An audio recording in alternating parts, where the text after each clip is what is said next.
ಏನು ನವೆಂಬರ್ 1 ಕರ್ನಾಟಕ ರಾಜ್ಯೋತ್ಸವ ದಿನದಂದು ಏನು ನಾಡದ್ರೋಹಿ ಸಂಘಟನೆ ಮಹಾರಾಷ್ಟ್ರ ಏಕೀಕರಣ ಸಮಿತಿ ಮತ್ತೆ ತಮ್ಮ ಹಳೆ ಖ್ಯಾತಿಯನ್ನು ತೆಗೆದಿದ್ದಾರೆ. 1ನೇ ತಾರೀಕು ಕರಾಳ ದಿನ ಆಚರಣೆ ಮಾಡ್ತೀವಿ ಅಂತ ಹೇಳಿ ಒಂದು ರಾಜ್ಯ ಸರ್ಕಾರಕ್ಕೆ ಜಿಲ್ಲಾಡಳಿತಕ್ಕೆ ಸೆಡ್ಡು ಹೊಡೆಯುವಂಥ ಕೆಲಸ ಮಾಡ್ತಾ ಇದ್ದಾರೆ. ಅದನ್ನು ವಿರೋಧಿಸಿ ಕರ್ನಾಟಕ ರಕ್ಷಣಾ ವೇದಿಕೆ ಬಹಳ ದಿನಗಳಿಂದನೂ ಕೂಡ ಪ್ರತಿಭಟನೆ ಮಾಡ್ತಾ ಇದ್ದೀವಿ. ಯಾವುದೇ ಕಾರಣಕ್ಕೂ ಕರಾಳ ದಿನಾಚರಣೆಗೆ ಅವಕಾಶ ಕೊಡಬಾರ್ದು ಅಂತೇಳಿ.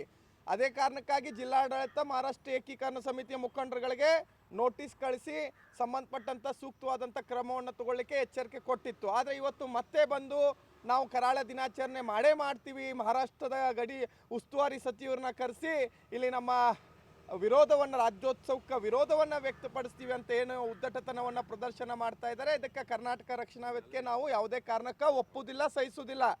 ಮಾನ್ಯ ಸರ್ಕಾರ ಮತ್ತು ಜಿಲ್ಲಾಡಳಿತ ಇದ್ರ ಬಗ್ಗೆ ಗಂಭೀರವಾಗಿ ತಗೊಳ್ಬೇಕು. ಯಾಕಂದರೆ ಇವತ್ತು ನಾವು ಕೂಡ ಮಾನ್ಯ ಪೊಲೀಸ್ ಆಯುಕ್ತರಿಗೆ ಒಂದು ಅನುಮತಿ ಪತ್ರವನ್ನು ಕೊಟ್ಟಿದ್ದೀವಿ. ಈ ಸರಿ ರಾಜ್ಯೋತ್ಸವದ ಮೆರವಣಿಗೆನ ಛತ್ರಪತಿ ಶಿವಾಜಿ ಮಹಾರಾಜರಿಗೆ ಮೂರ್ತಿಗೆ ಮಾಲಾರ್ಪಣೆ ಮಾಡೋದ್ರ ಮುಖಾಂತರ ಶಿವಾಜಿ ಉದ್ಯಾನವನದಿಂದ ನಮ್ಮ ಮೆರವಣಿಗೆಯನ್ನು ಪ್ರಾರಂಭ ಮಾಡಬೇಕು ಅಂತ ಹೇಳಿ ನಾವು ಅವರಿಗೆ ಒಂದು ಪತ್ರವನ್ನು ಕೊಟ್ಟಿದ್ದೀವಿ. ನಮಗೂ ಕೂಡ ಅನುಮತಿಯನ್ನು ಅಲ್ಲಿಂದ ಕೊಡಬೇಕು ಅಂತ ಹೇಳಿ.